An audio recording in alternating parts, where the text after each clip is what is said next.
Hi, I'm Doug Creed. I'm a professor of management at the College of Business here at the University of Rhode Island. I'm Dr. Mallory Flowers. My role at the University of Rhode Island's College of Business as an assistant professor in management means that I do research and teaching in sustainable strategy. At URI, I've taught mostly business and society, some strategy, some organizational design. Business and society aligns with a lot of my research, which looks at how marginalized groups try to get fairer treatment in the organizations where they work that actually can constitute a big social change. My course for the last several years has started with the question of what is the nature of society? Why are we so divided? So we spend a lot of time looking at sources of division, economic division, political division, and racial division in particular, and ask ourselves, how do we become bridge people? And I guess you could say I caught that strategy bug back when I worked in the nonprofit sector in environmental justice campaigns. What I found when I was doing this was that I really struggled with this constant trope that big business is some sort of villain in somebody else's strategy narrative. Whereas when I actually talked to people in business, they viewed themselves as great community allies and partners and people who were here to support us. In my classes, I really try to engage students in the full strategy process, looking at how we identify problems and take actions to solve them. Whether that's a problem that a company is having, getting employees to stay really satisfied in their jobs, or whether it's a problem that a company is having trying to become more sustainable and reduce its impact on the environment or on society in general. Mallory and I often have great discussions about wicked problems and the challenges they pose to organizations and the impact they have on diverse stakeholder groups. Sort of challenges that keep popping up like a whack-a-mole game, and they're really pervasive throughout all of society. So whether we're talking about climate change or how we come out of the pandemic or how we include more diverse employees and create a space for them to thrive within our organizations, it's really challenging to wrap our minds around the entire problem. In fact, we can't wrap our minds individually around the entire problem. We have to be collaborative about it. And that entails working across different group boundaries, in effect, where people have different things at stake, because that's what's going to be necessary to deal with these catastrophic kinds of problems that we will face in the future. COVID is just the beginning.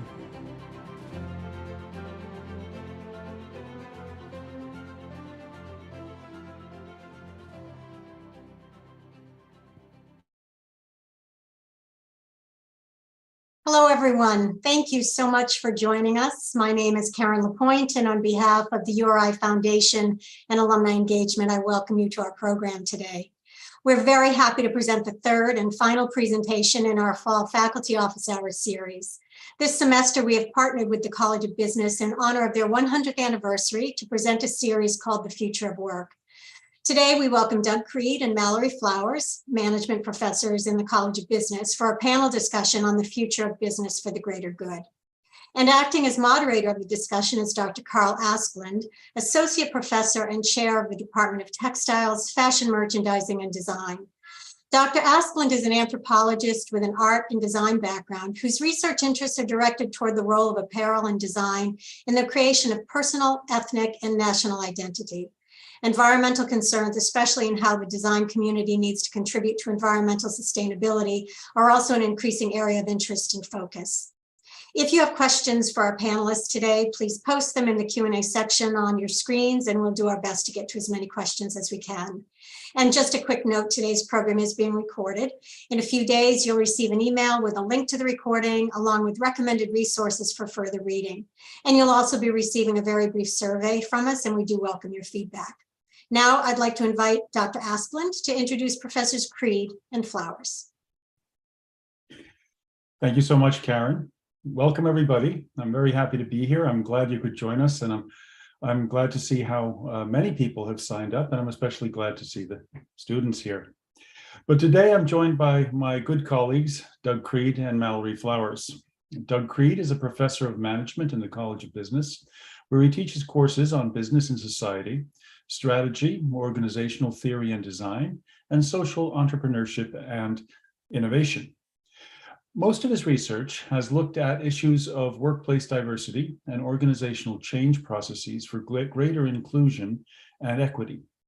Starting in the 1990s, he conducted award-winning research on lesbian, gay, bisexual, transgender, and queer career experiences, and on LGBTQ employee grassroots efforts to end workplace inequities based on sexual orientation and gender identity.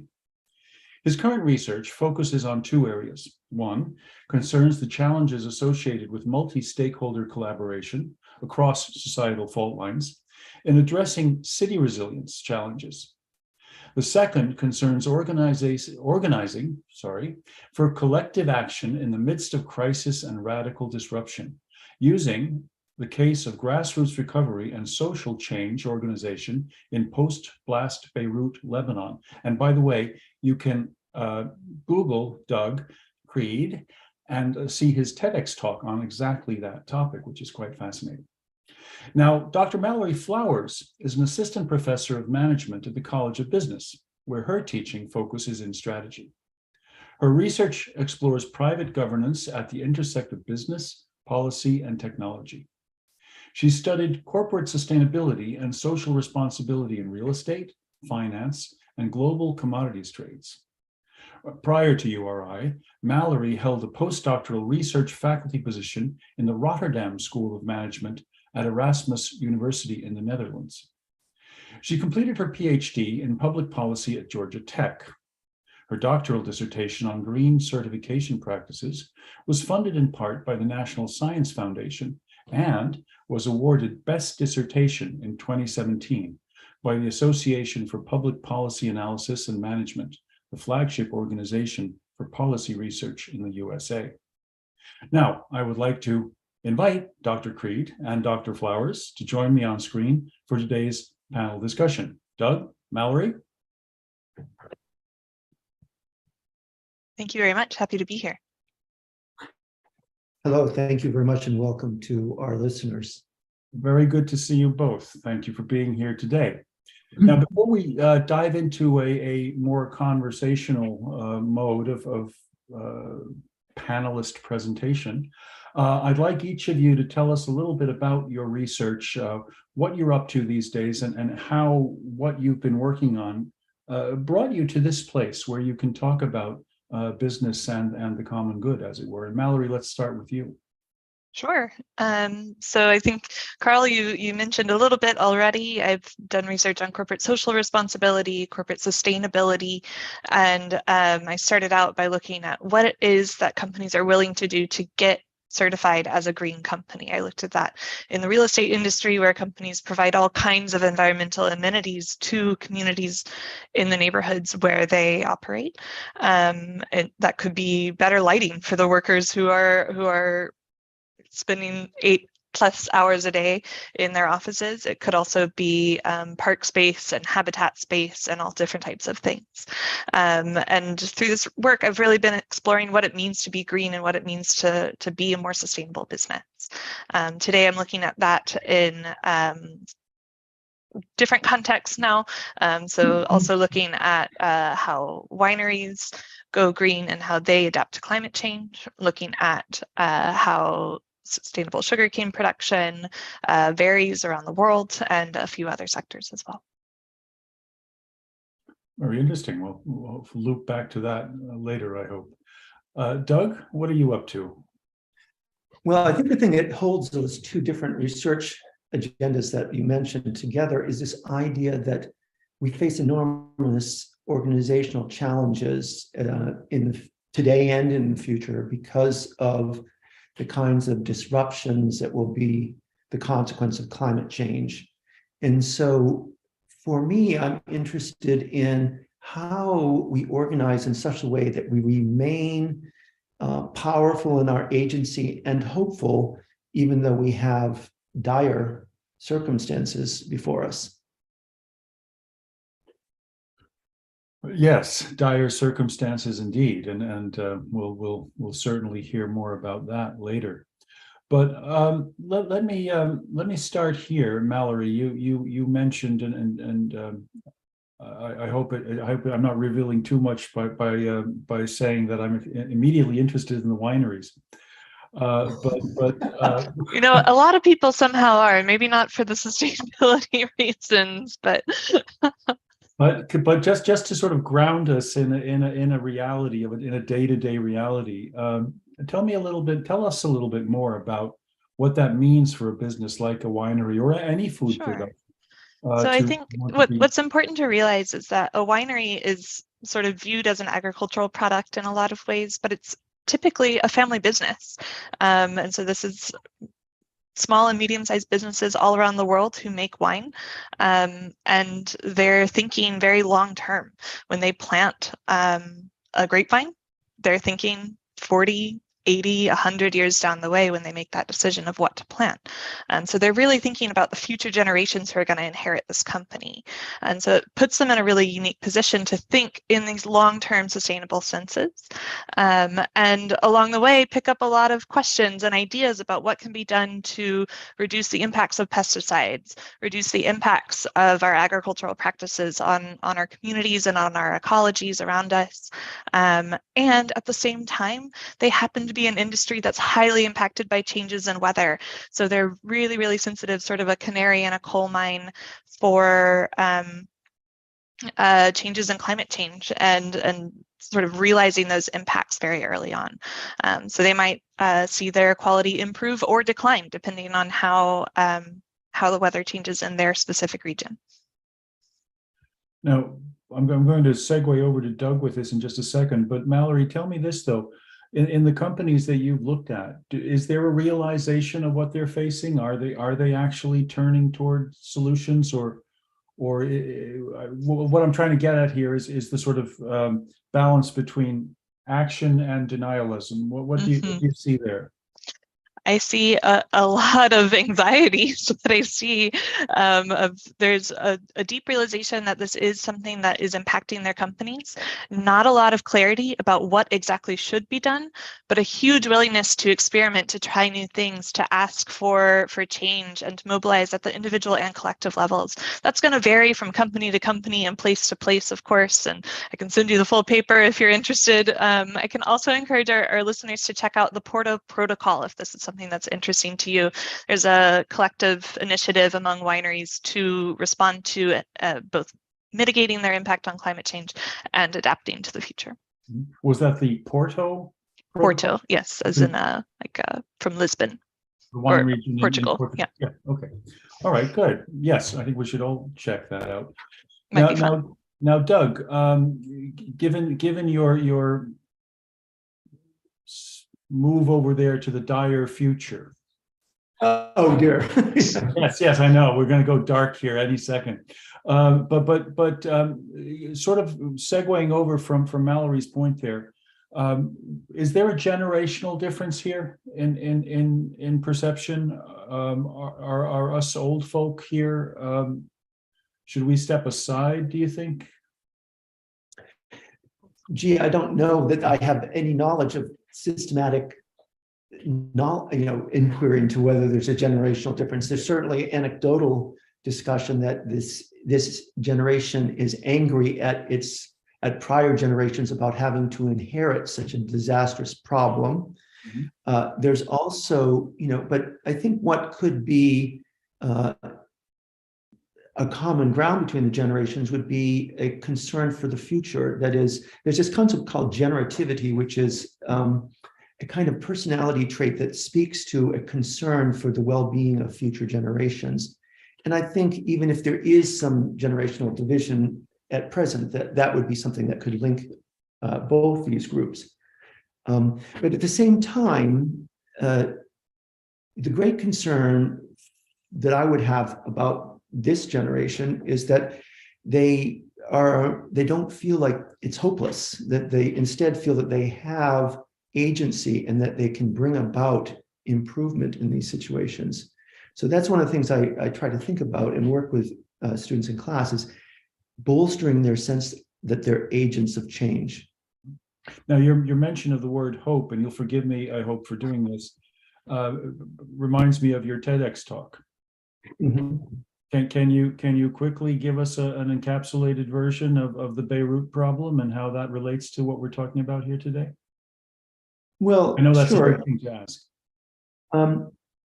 Well, the Beirut is kind of emblematic of a lot of problems we might face in the future, and that is a disastrous event occurs, and you wonder, how do people come together and forge a course of action to recover and change when things can seem beyond hope?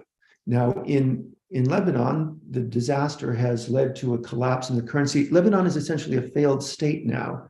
So there's plenty of misery that could seem to be unmovable or unchangeable. But we have to hope that people will nonetheless try to make life better for themselves and their communities.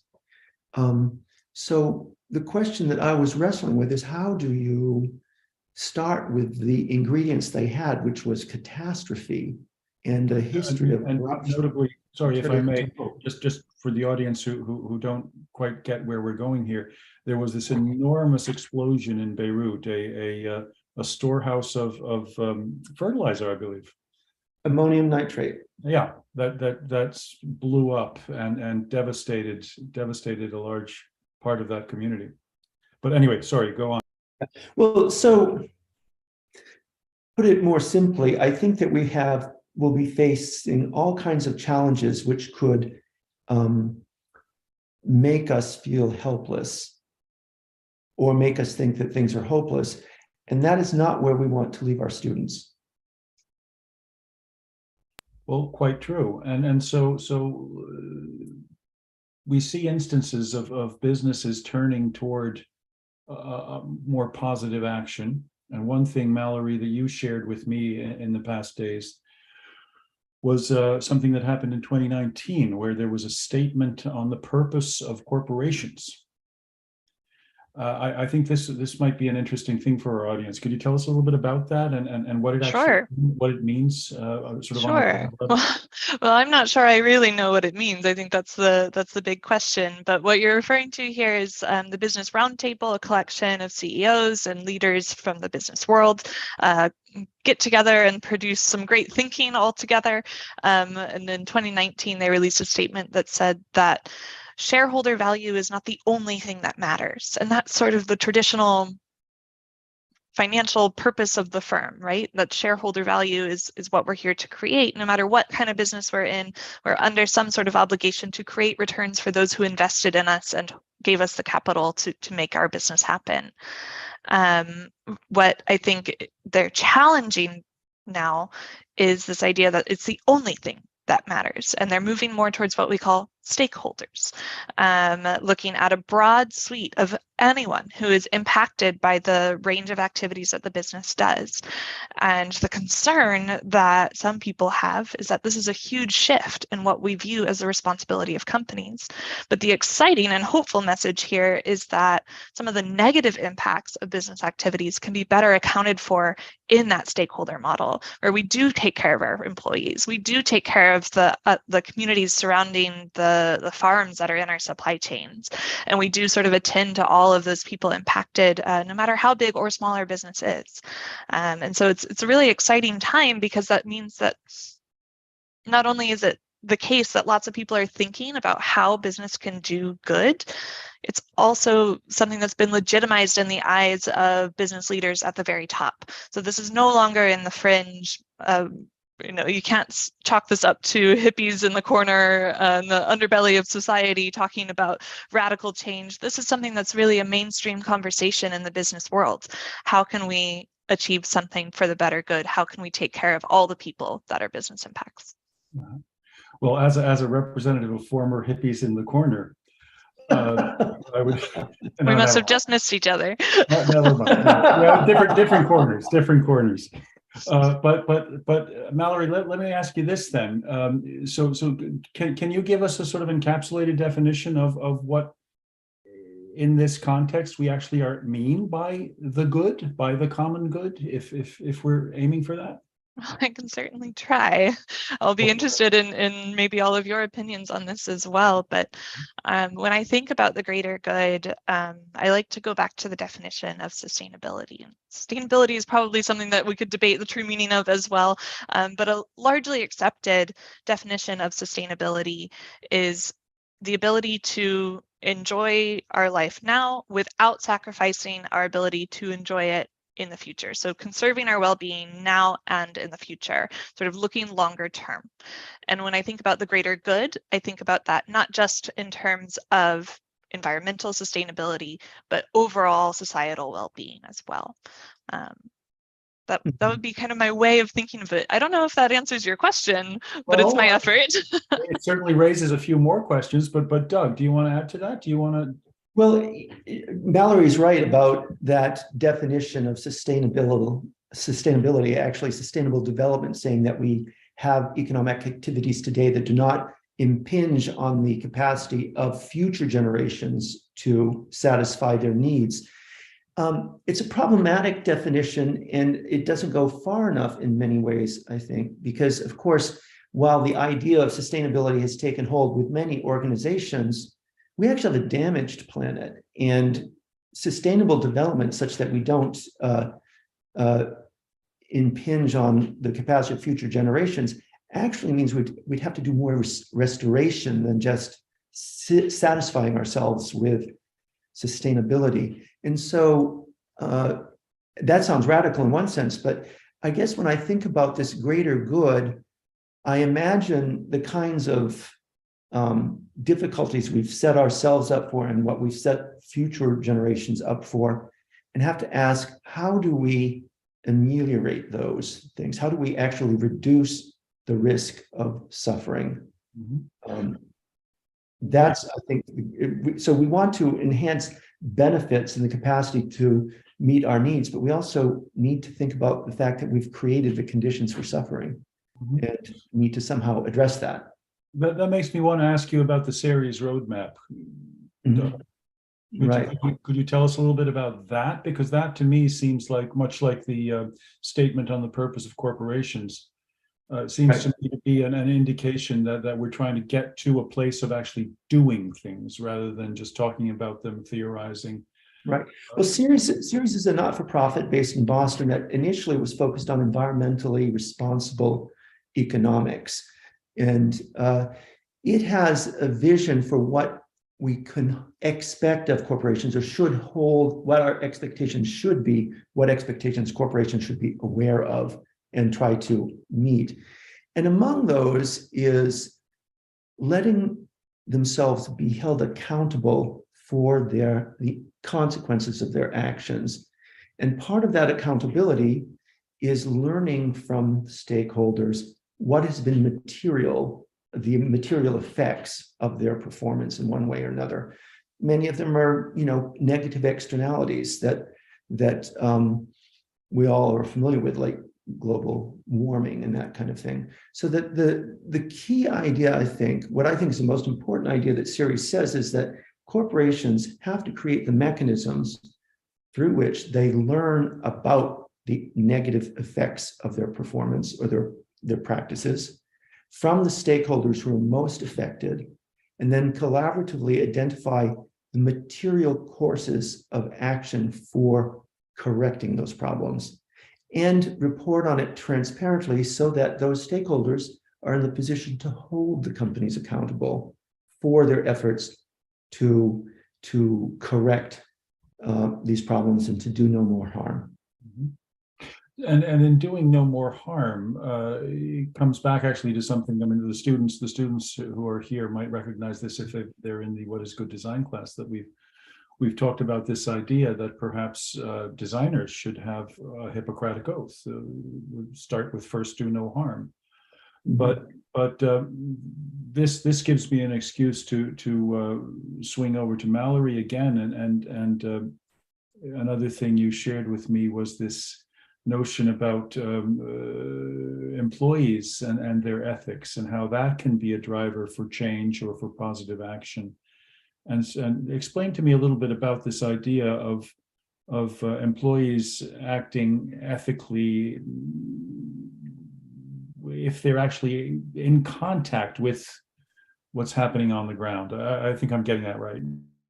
Sure. So I think the article that you're referring to kind of describes some reasons why employees might not act ethically, and that it's not always just that everyone's greedy and wants to go around and hurt people. It's much more complex than that. Sometimes we're put in situations where we have conflicting goals, and we can do our best, but we're really in a situation where we're kind of set up to fail, and it sort of puts us in a situation that we are challenged. So for instance, maybe I could be a whistleblower and report some bad action against or discriminatory activity in my company, or I can make sure that I keep myself safe and go home with my own paycheck and to my own family, and don't have any bigger problems for myself.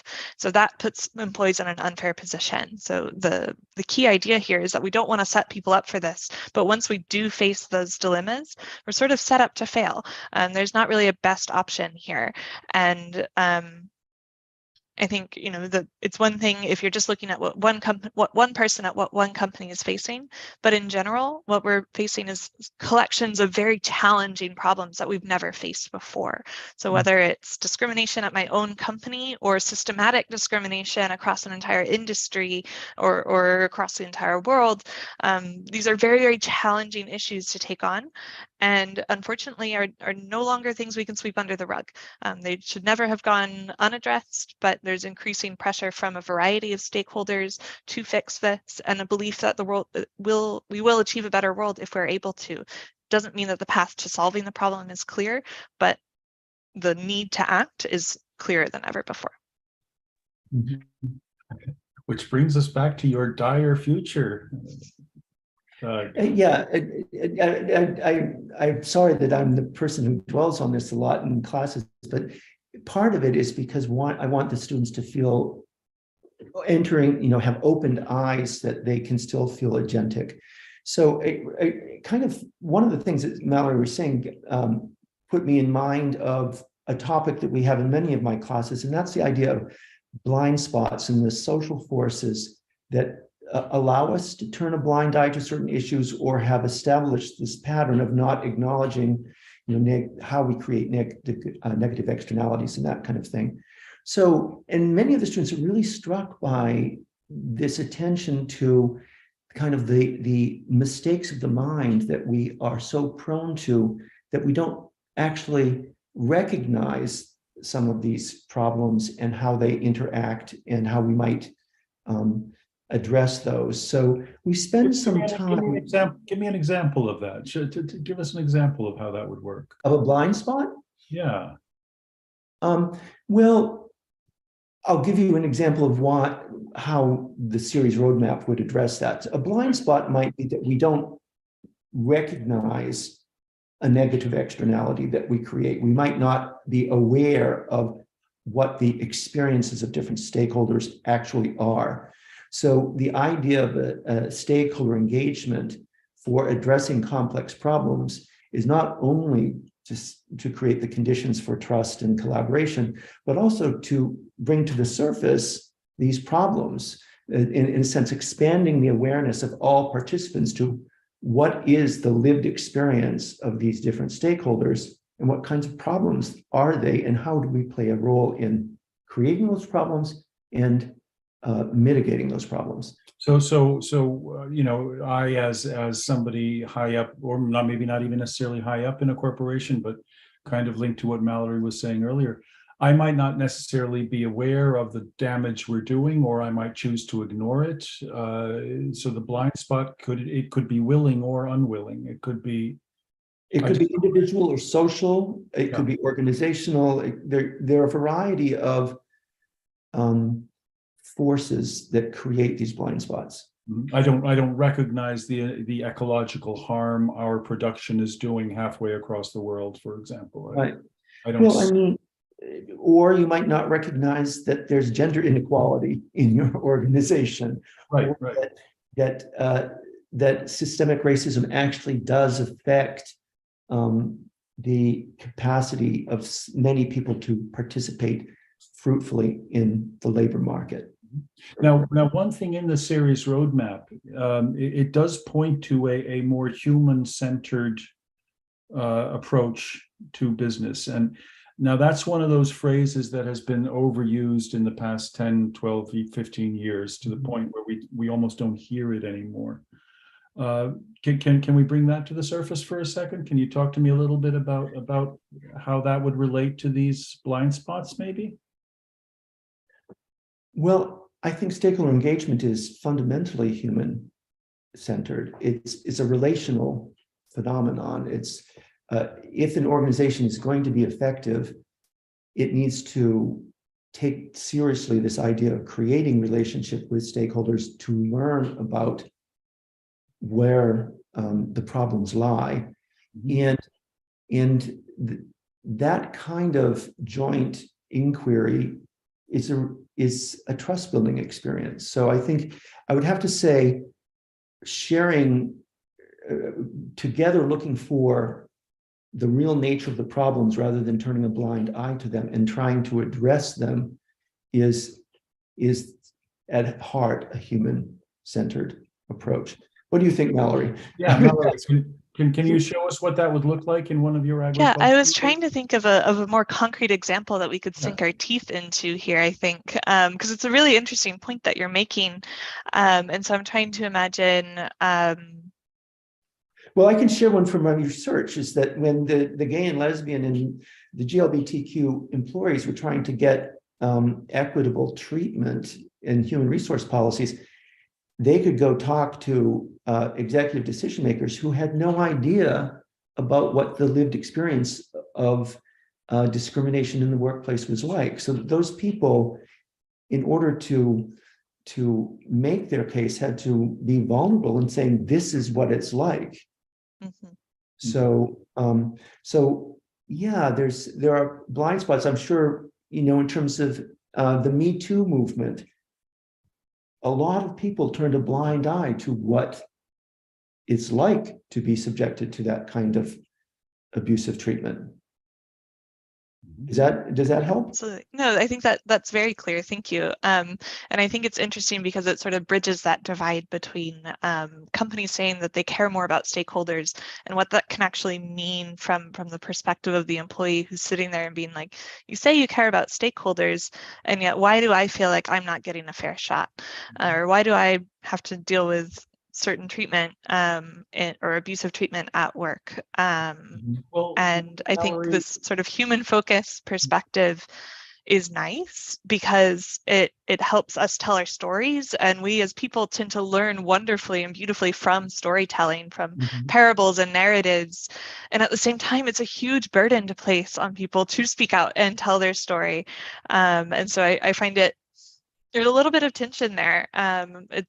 I wish that it wasn't the case that it was on people to tell those stories for themselves. I wish we had other tools to overcome those blind spots, as you call it. But Mallory, what tools could those be? I mean, we've talked about this in the past week somewhere, of this sort of model that we have where corporations and the well-being of corporations is more important than the well-being of the people in the corporations, or the well-being of the people dealing with the corporations. And what kind of tools can turn that around? What would be the So there's maybe two answers here, I think, and I'm worried one of them might not be very popular. But one is, we're really good at performing well on the things that we know about and can measure.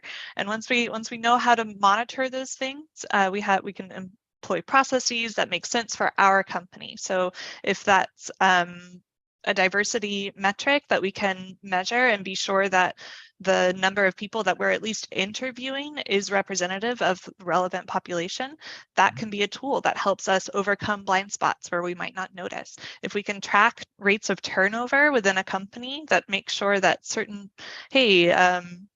all of our women don't tend to stick around here very long. Maybe we have a problem here. We can learn a lot by starting to measure and benchmark ourselves there. And there's increasingly stronger models for how we do that are getting tried out, tested, and proven in companies around the world.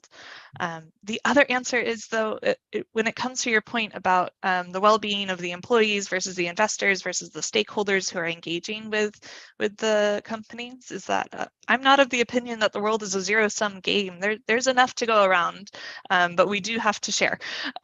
So we need to maybe think about how compensation is awarded, and some of our practices are extractive and not inclusive of the communities that we interact with. But what if we move outside the actual confines of the corporation? What if we think about just the consumers themselves, the people out there that are not part of the organization, but are being impacted by the organization's actions or business practices? What would you advise? What would I advise that they do, or? Well, here's the thing. Here's what I'm hearing. We're looking at a moment in history now where certain elements of the business community are starting to turn toward this idea that they need to be more collaborative, that they need to be more open to hearing what is happening on the ground. They need to be looking at the effects of their practices. Okay, so that's a top-down approach. That's from the business side to the community. How should the community meet that, do you think? What's coming from the other side, or what could we do, that ubiquitous we of this sort of mass of people out here going, I don't know what to do. Well, I think consumers are more aware of the impacts of companies than they ever have been, and that's been on the rise for quite some time, since at least as long as I've been in the game. You can think back to the 60s, the 70s, the 80s, the 90s. All of these eras, or all of these decades, have had serious movements by consumers to call companies and regulators into account. So whether that's about DDT and deforestation, or that's about sweatshop labor or climate change impacts, you see consumers demanding better action. And I'm of the opinion that that does matter, that does get seen and heard. And it can show up, whether it's where consumers choose to buy, where consumers choose to become investors, and in the boardroom and shareholder votes. It adds up. And I think it's created real pressure for that top-down action. So it's not that we live in a world where we can either act in a grassroots fashion, bottom up, or in a top-down fashion, but we tend to do both at the same time, and it creates some real magic. Yeah, Carl, I think I wouldn't agree with the idea that that's a top-down phenomenon, because those CEOs didn't come up with those ideas out of thin air.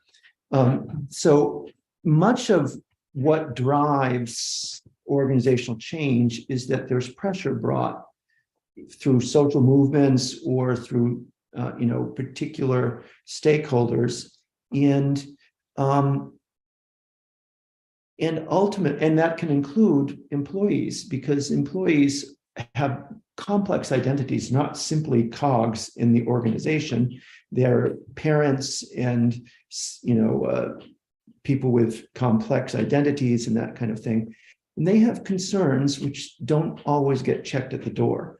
So when they bring those in, they are potentially sources of valuable information to their organizations about what is going on out in the world, and an impetus for engaging with these problems. So, it might sound hokey to you, but in one of my courses, I start at the beginning of the term using the phrase citizen manager, and use it throughout the term, because I feel that we should all want our students to be aware that whatever their career path, they're always a vulnerable human being who is in a society they want to be a good society. That's and wonderful. so that complex mix of motivations, you're an ambitious manager, and you are a citizen who has some stake in the well-being of the society. And so I would say the most important thing is that we never lose that vision, that we have both of those, at least those two sets of responsibilities as we move forward. Well, great. Well, that's a good way to end now, because sadly, our 40 minutes have zoomed by. Mhm. And it seems like we're just taking flight as these things will go, but we do need to go to audience questions. And I would ask the audience to please put your questions, if you have them, in the Q&A section at the bottom of your screen. We already have a question here, so I'm going to read that out, and we'll see who wants to pick that up. The question is as follows, and it's from an anonymous attendee. All right, a masked mystery person. Now that we are facing this big concern, climate change and other issues you mentioned, what is our role as academics in contributing to those efforts in addressing climate change and others? Scholars' job is pretty much framed around publishing first, which is the main performance metric for faculty, but is publishing enough? Are we really helping address these big issues by publishing? Well, now, okay, going straight. I have an opinion on that. Well, gee, I'm not surprised. So yeah, Doug, why don't you give us a brief version of that opinion, and let's see then if Mallory picks up after. But Doug, please, sounds like see if I have anything to add. Well, one of the inspiring things about this research in Lebanon is that I'm working with a group comprised mostly of academics from the American University of Beirut, and their concern is recovery and social change. So, you know, their approach is to put their expertise in action in a way that is accountable to the community and has at heart helping the community. And so they've developed a kind of alternative model of engaged scholarship. So engaged scholarship has become a big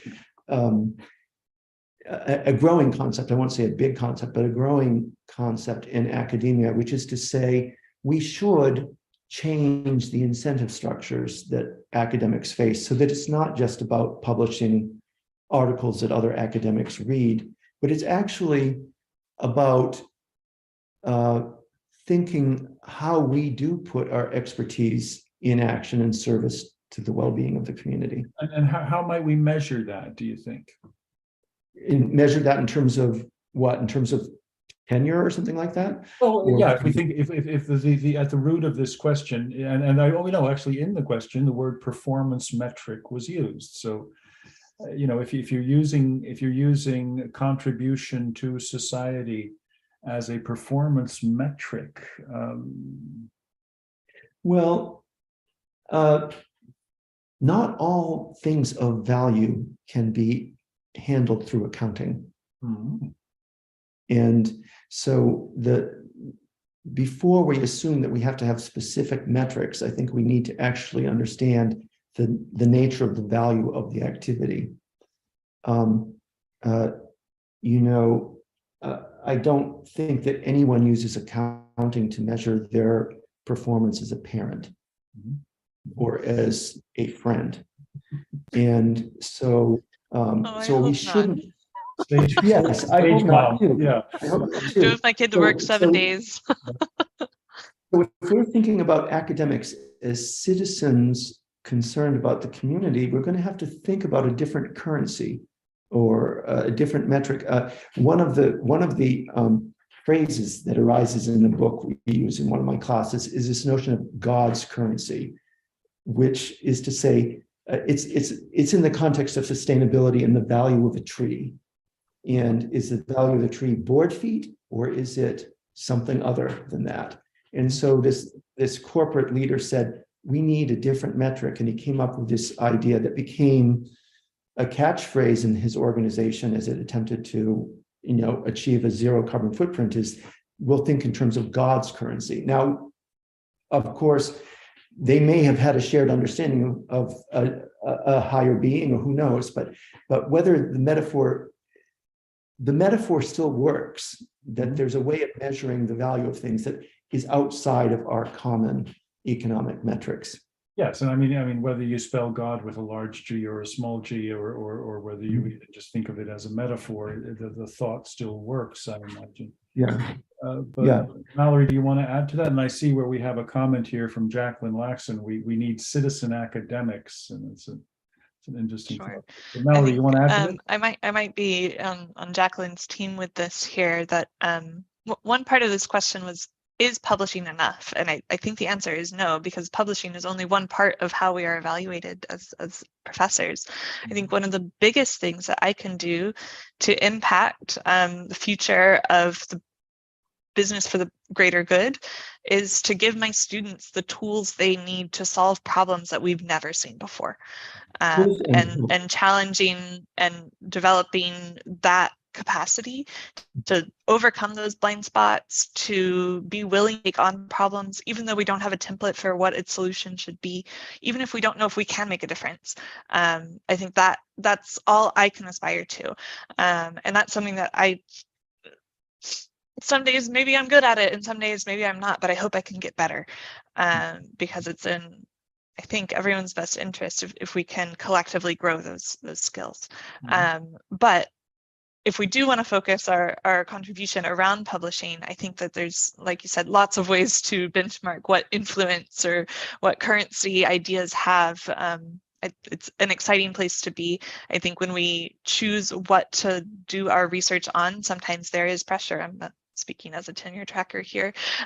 Sometimes there is pressure to choose papers that you can publish quickly or which fit into mainstream ideas. But if we give ourselves this space to take on questions that matter, then we can grow that impact a lot more clearly. So I personally aspire to try to focus on those questions that matter. But it's an interesting thing. I mean, you could say we need citizen academics. You could also say we need academic citizens, and that we need to broaden these discussions into the world outside of academia. And maybe that's part of our mission as academics, is to be more open and inclusive to discussing things among non-academics, if you will. But I want to come to one thing, and I'm only too aware of the clock ticking here. But something you mentioned earlier made me think of a headline we saw in the New York Times the other day about the anti-capitalists invading the business schools, and this idea that we seem to be circling here, and yes, the value of the tree, is it only valuable as lumber, or does it have something else to it? And so that brings up that question, how can you run a corporate world if you're trying to not make profit the only thing you think about, if you're trying to abandon perhaps even the growth model? And there's a tree joke in there somewhere, but what do you say to that, Doug? We just go all anti-capitalist on this, and how does that work? How do we do that? No, there are plenty of criticisms that can be voiced about the way capitalism has worked in terms of creating climate disruption and that kind of thing. But that doesn't mean that a profit motivation coupled with other motivations and other sensibilities will be dysfunctional. I mean, it can be quite a driver. So I think about a case that I use in one of my strategy classes. It focuses on Unilever and its attempt to reduce food waste. Well, it's concerned about food waste. It still remained quite profitable, but it went about the process of examining where food waste happened in its value chain and how it could work with different participants in the value chain to alter their practices so that less food was wasted. So they never gave up on being profit-oriented, but they also decided that part of their business model should be to reduce food waste, because that's a source of climate change. That's a major source of greenhouse gases. And it also is a source of misery for the population. There are people who are food insecure. So, so it's not an either or thing in my mind. And I think for many corporate leaders or any people working in organizations, it's a mistake to allow people to stay with this idea that it's either or. Mm-hmm. Mallory, you want to pick up on that? Well, I think it's maybe important to remember that there's more than one way to have capitalism. Capitalism in the US doesn't necessarily look like capitalism in Germany or in Japan. And we have a lot to learn from each other. And I think, Doug, your example from Unilever is an excellent one. Unilever is not an originally American company. They operate all over the world, but they're they've moved around a little bit, I think, but they have quite some impact as a result of being just a huge sort of house of brands, and they try to learn within their company. And I think as academics, we try to learn from companies so that we can inform companies in the future and sort of create a cycle there. But we don't have to settle for the conditions that we have today. There is opportunity to improve, and I think whether you're talking about tax systems or the ways that consumers interact with companies through brand loyalty or boycotts, you've got other factors, other forces at play that are not just extractive capitalism as a sort of monolithic enemy for us to fight. Unfortunately, the story is a little more complicated than that, but it's one that can change. Just a little, but I'm interested in the global picture that you sort of very, very briefly shone a light on there for a second. And you mentioned Germany and Japan. Can you explain that just a little bit more to us? Well, I can try. I'm not an expert on global political economy, but when I personally lived and worked abroad, I noticed that they have capitalism. I was living in the Netherlands, and they have a very different idea of where value comes from and how that operates, who should keep the results of our work, and how benefits should be made. That's something that's evolved over time. The Dutch are a very liberal, left-wing country by American standards, and yet also we're an economy that built a lot of wealth in the slave trade. So it's come a long way. Still not a perfect society by any means, but is one that's learned and evolved. And that's something that all countries are doing, right? I think none of us are stale and stagnant. We're all growing. At least I hope we are, hopefully in the right direction. Okay. Well, we have precisely 2 minutes, and so I would invite you, Doug and Mallory, to give us a 1-minute prompt to the audience on what they might do following this discussion. What would be one good thing for an audience member to walk away with right now? Doug, let me start with you. Oh boy. I think it's encouraging.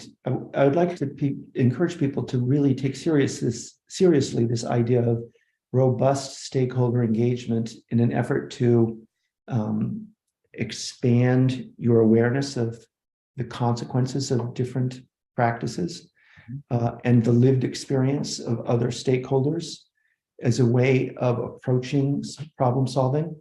Not being mindful of that or not being aware of that means that you approach any problem with a terribly incomplete picture. So I, as a consumer, I'm a textile person, so I, as a consumer of clothing, would want to know how it's made, where it's made, what the effect of the agriculture growing this cotton is, and so forth. Is that what you're saying? That could certainly be part of it. Sure.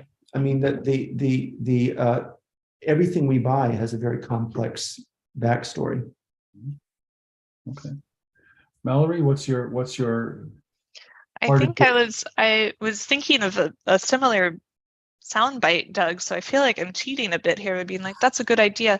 But to sort of take it one step further, to think of this not only as from the consumer side, as Carl kind of gave that example, but also in our roles as managers and citizens with families. I think that one of the best things that we can do is listen and try to understand the narratives that are being told to us, and listening with an open mind to try and bring those blind spots into sight. I think it's something that's easy. It sounds too easy to be true, but we're not going to get any better. We're not going to learn any more. We're not going to take on problems that we don't even understand yet if we're not open and ready to learn.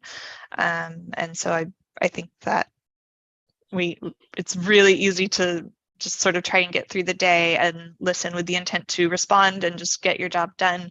But if you can listen with the intent to understand, I think there's a lot of growth that can happen, and that can impact any parts of our lives. Well, great. Well, thank you very much. And thank you for giving us all a lot to listen to and learn from. And hopefully the audience leaves here with a larger understanding and perhaps even a motivation to put some of these ideas to work. So Doug, Mallory, thank you so much. It's been a real pleasure. Thank you. Thank you to all the audience for being here today. And I'd just like to remind everyone that as was mentioned earlier, you will receive an email with a link to today's recording. And along with that will be a list of recommendations for reading and listening, and some of those things that were mentioned, the series project, the statement of purpose, and so forth, will all be on that list. So you can do a deeper dive. Now, it was the final faculty office hour for this semester. We'll be back in February, and the theme for next semester is water. So stay tuned. Thanks again. Have a great day. Bye now.